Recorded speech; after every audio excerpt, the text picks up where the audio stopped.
क्या वो है, a body cover first one third part of his journey with a velocity 2 meter per second and next one third part of its velocity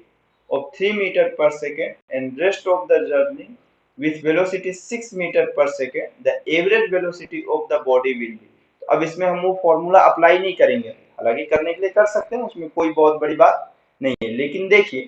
question में क्या बोला है, a body cover first one third, मतलब वो body क्या है, अपने whole of journey का वन थर्ड पार्ट ऑफ कितने टाइम में कवर करता है,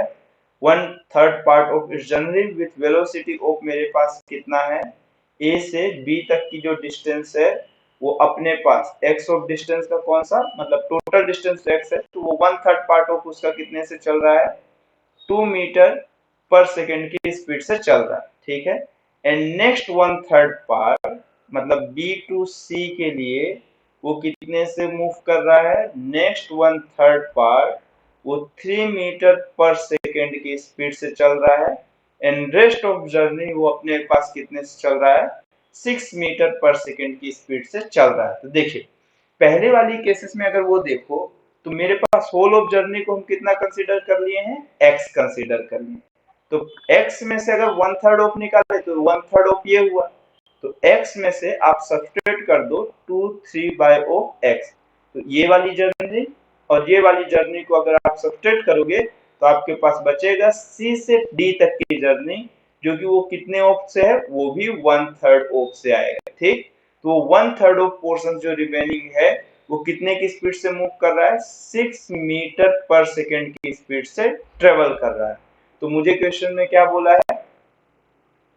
the average velocity of the body, तो एवरेज वेलोसिटी का जो फॉर्मूला होता है वो आप क्या जानते हो कि average velocity is equal to आपके पास होता है टोटल डिस्टेंस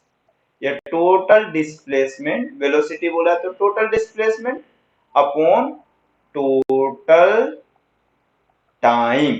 ठीक। तो v एवरेज की जो वैल्यू है, तो टोटल डिस्प्लेसमेंट जो वो कितना अपने पास x है, टोटल टाइम चाहिए, तो टाइम तो अपने पास है ही नहीं कहीं पर, लेकिन अपने पास एक चीज मालूम है कि अगर मैं ये कहूं कि पहली जर्नी ट्रेवल करने में t1 टाइम, दूसरी जर्नी में t2 और जो last of one third portion उसमें t3 लगा हुआ है, तो पहले वाले पोर्शन की value t1 plus t2 plus of t3, तो आपके पास ये चीज मालूम है कि जो वेलोसिटी होता है वो डिस्प्लेसमेंट अपॉन कितना होता है, टाइम। तो पहले वाले में वेलोसिटी गिवन है आपके पास और डिस्प्लेसमेंट गिवन है, तो जो t1 की वैल्यू आएगी यहाँ पर से, t1 की वैल्यू ऑफ क्या आपके पास आई, कितनी आएगी यहाँ पर से, अगर आप कैलकुलेट करो इस वाले फॉर्मेट से, तो टाइम इज इक्वल टू कितना होता है, डिस्प्लेसमेंट अपॉन वेलोसिटी। तो डिस्प्लेसमेंट t1 का डिस्प्लेसमेंट कितना है, 1/3x और वेलोसिटी आपके पास कितनी है, 2, तो t1 की वैल्यू यहाँ से आपके पास आ गई कितनी, अब देखो यहाँ पर से बस वैल्यू पुट करते चलो, t1 की वैल्यू अब कितनी हो गई, x/o 6 हो जाएगी। उसी तरह से t2 में भी आप देखो तो x/o कितना हो जाएगा 9, और उसी तरह से अगर आप नेक्स्ट वाले को देखें तो ये x/o 18 हो जाएगा। तो अगर आप इसको सॉल्व करो तो ये तीनों में से एलसीएम जब आप लोगे तो ये आपके पास कितना आएगा, 36 आएगा। तो ये कितना हो गया, 6x plus O 4x plus O 2x, ठीक। तो उस वाले फॉर्मेट से अब नेक्स्ट फॉर्मेट में आप देखो इसका अगला सॉल्यूशन, तो ये कितना हुआ आपके पास, 6 प्लस 4 10 और एक 12 हुआ था डिनोमिनेटर में, 12x और ये होल ऑफ डिनोमिनेटर में कितना 36, अब क्या होगा 36x अपॉन 12x, तो ये कैंसिल, अब ये कितना हुआ, ये हो गया आपके पास 3, तो आपके पास कितना आया, जो एवरेज ऑफ वेलोसिटी आई है पूरे फॉर्मेट में वो 3 मीटर पर सेकेंड आई है, कितनी मीटर पर सेकेंड आई है, 3 मीटर पर सेकेंड आई।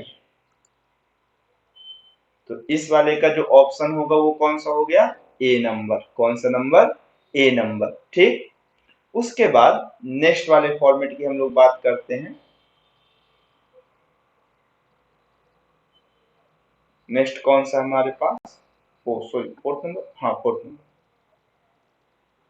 पीछे क्या है इसका सॉल्यूशन? चल क्या है? A car run at constant speed,